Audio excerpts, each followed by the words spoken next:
So then as a city council member, though, what can you, I mean, what do you do about that? I mean, obviously there's the road repair, but Right. but in terms of the economic development, is that enough, or what else can you do? You know, I think it's important that we talk about responsible economic development as well too, and being that the economic development has to respect and adhere to the wishes of the community, make sure that it reflects the character of the neighborhood, and for example. And we have to be smart about what kind of businesses we want to bring when we're talking about economic development.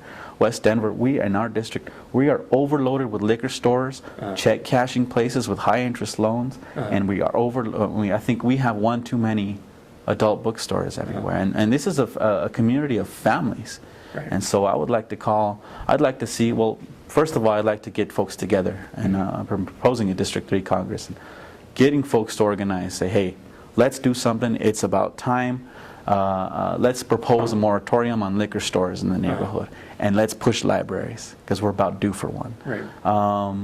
It's, as a city council person, I think yes, the zoning is important. We do have main street zoning opportunities along Federal Boulevard. I'd like to see that and revisit Morrison Road as well too, because those are streets, those are avenues and corridors that can really keep our community thriving, and it's bringing good businesses and good folks in it, and also creating, you know, I mean, just a beautiful Federal Boulevard that's free of crumbling streets, nice beautification, and we can fight for it. This is all possible. Economic development, we deserve, like I said, Federal Boulevard deserves to look like South University Boulevard. Right. What about the issue of education? What do you see the role of the city council in terms of you know, schools? Because obviously DPS is a separate organization. Right.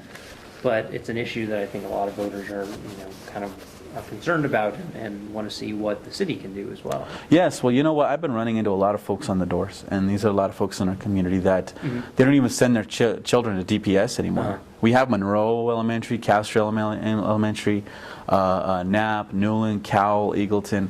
We have I mean, we have so many different schools. We have Kepner. I mean, this is obviously a necessity in the community. And yes, this isn't DPS, but that does not mean that we cannot partner with them.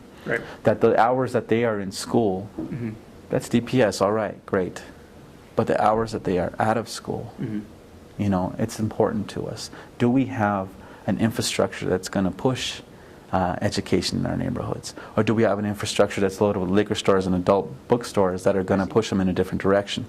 And so by zoning areas a certain way and making sure that we come to an agreement on what kind of businesses, what kind of opportunities do we want to create in our community, we can do that. And I'd like to see an increased participation between with the District 3 office and the City of Denver with DPS and the different schools. I would think it would be a natural meeting to have once every while with the principals of some of the schools, with some of the parents, and to meet them, because after all, they're in our neighborhood. Right.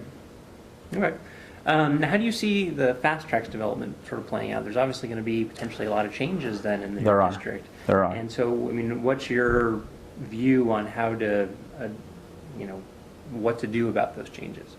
Well, you know, we do have the West Corridor coming through the northern part of our district. And right now there's, the original plan was to make sure that we have a station with transit-oriented development opportunities on Sheridan, on this side of our neighborhood, on our city. I mean, people use the term transit-oriented development a lot. Can you explain what you mean by that? Right. Well, when you have folks come in and use the light rail system, for example, you see some of the light rail along the current routes. You see coffee shops spring up. You see small restaurants. You see good businesses and things that are going to help anchor So you're thinking others. commercial, retail? I'm thinking commercial, but also it's a good opportunity, and especially where that light rail corridor is going to come through, to dedicate a park and to dedicate open space along that, because we do have that. And it also helps bring our economy up. It helps create better housing opportunities. Not only that, but your property values go up as well too. And we'd like to see our property values go up in our neighborhood as well. right now the big push is I would like to see Fast Track stick with this original plan to keep that station, the Sheridan station, on our side, on the Denver side, because that's what the original plan was. But it also has to be safe as well too. We don't want a bunch of kids playing around the tracks, and so that's a big concern. But primarily, I think it's a great way to introduce good transportation options in the neighborhood. Right. And there's a lot of working class families that would love. I would have loved to have been able to go down to the light rail instead of take the 1A and then right to campus. I mean, it would have been good, and I think we still have a good opportunity. Yes, yes, and it also encourages good transportation down there. Okay. Because I remember from my college days, half the cost was the dorm or the expense of finding a place to live. So. Yeah, and we really want to encourage students to be able to, especially when we have a great Auraria campus and we have 3 great institutions down there that we can take advantage of. And a lot of folks from our neighborhood are our actual original Auraria residents, and that's why you have 2 St. Cajetans. You have one on campus and you have one in our district. So we do share that historical past, and it's important that we actually have lines. What's that got to do with light rail? Going back to school. Right. So it'd be good. Now you're obviously a young guy.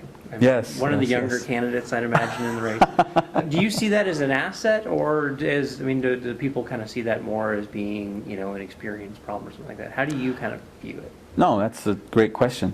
When I'm knocking on the doors and I've been talking to folks and the folks that actually asked me to step up to the plate, they thought it was excellent.